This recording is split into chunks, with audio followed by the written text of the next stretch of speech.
karanlık ay vallah gene gidemedim yolumu tacir soğukalı bey ayağımı elimi her ay.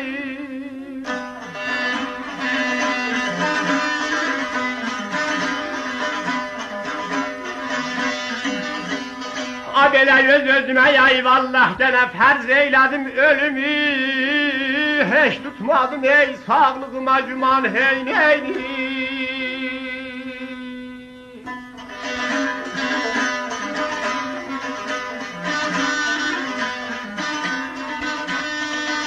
Abele hiç tutmadım sağlığıma güman hey her ay. Koy çimen merem koy çimen. Ya gecerim kaparam ya vurar o çimen neydi.